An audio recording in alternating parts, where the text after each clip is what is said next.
I watched. Very sad. There's gonna be spoilers. I do not care. No one watches my videos anyway. The Walking Dead, season 8, episode 8.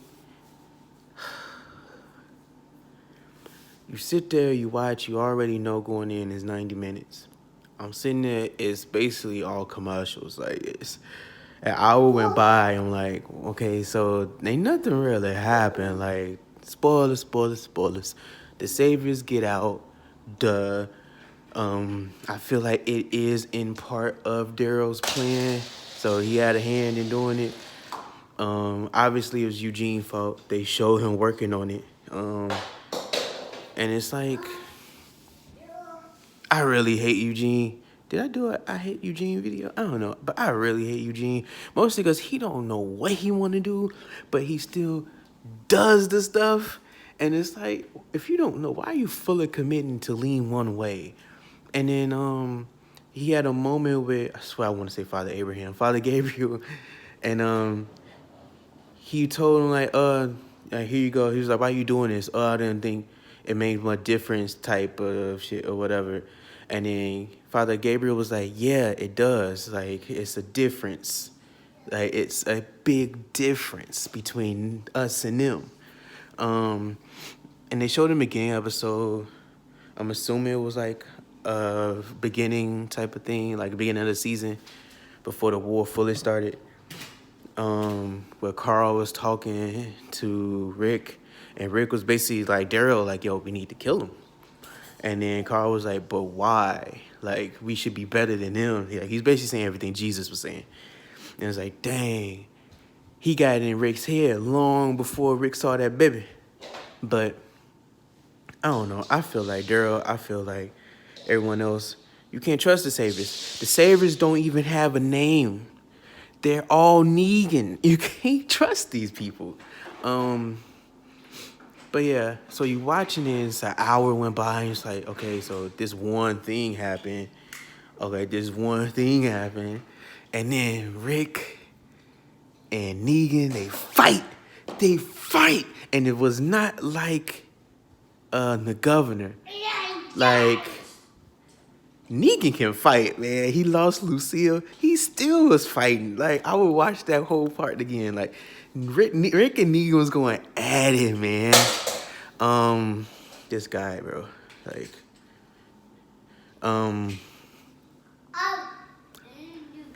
that was really it. Like, Sabers got out. Rick and Negan had a fight. It's just like, you suck. You making me do this. And then Carl and Negan had a moment. Where he was like, is this who you want to be? Is this the man who you want to be? And you could tell he took that to heart. He was thinking about it. And then some jumped off. He was like, you little son of a bitch. Was this the plan the whole time? I thought we was having a moment. It's hilarious. Like, man. But all that came crash to a halt. When they first showed Carl, I was like, is he paralyzed? Why is he sitting like that?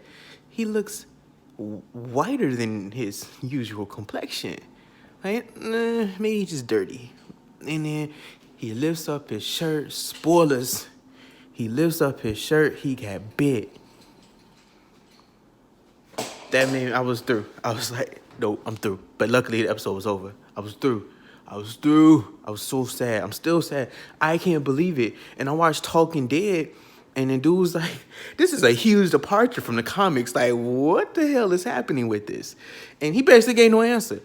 But he did say, like, this is it. Like, this is definitive. He tried to make a joke where everybody was all sad and stuff. He was like, well, I mean, he didn't get bit on the limb. Like, he got bit on the torso. So, and he looked around the room. Said, oh, I should probably, And even the host dude was like, bro, come on, man. He was like, all right. So I get that it's a somber tune right now. So XYZ, blase. I was like, oh, man, like, why Carl? Like, he was just coming to his own. He got his episode, but he's the executive producer, the Gimbal, the G dude. He basically was like, the next episode is his send off, and so everything from there is gonna affect what happens after. So I really wanted more Carl and Negan. Like, I really wanted more of Carl and Rick. I really wanted more Carl to see who he grew up to become, especially since he was a child when all this happened. He grew up in this. This is basically the only world he really knows.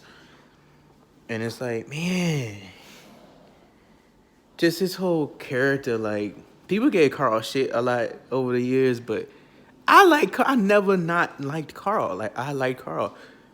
Like, he wasn't never really annoying, except that one time he took the gun and then he wanted to go shoot, and then he almost got bit in the swamp. So, I mean, Carl's had some close calls. I mean, it could have been so dope. Like, he survived getting shot in the torso. He survived getting his eye shot. He survived killing his mom. Just so get down. Just so he get taken out by a walker anyway. Like, oh my gosh. It's like the Bulls. You had Derrick Rose all this time. You won't give him up. I mean, don't get me started on the Bulls. Like, oh, man. Why Carl? Like, why? Oh, this is a Lego. Like, why? Man. This is frustrating. Like, this one is frustrating. Like, Glenn made me sad, but Glenn was part of the comics. This one is frustrating because it's not in the comics. Like, this is frustrating. Like, I don't know where they're going with this, but this is frustrating. First off, Rick still got his arm. He still got his hand. You killing off Carl. Like, I'm frustrated. I can't wait to come back. I think he said February 25th. The last Sunday in February. It was like February 10th for like ever, but whatever. Oh. It's not R.I.P. Carl yet. He's still alive. He's obviously gonna die. He got bit on the torso. Like, you can't hack off a moon-shaped part of the torso. Like, that's definitive. Like, that's a wrap. That's a wrap. This episode's good though, minus all the damn commercials. But man, Carl.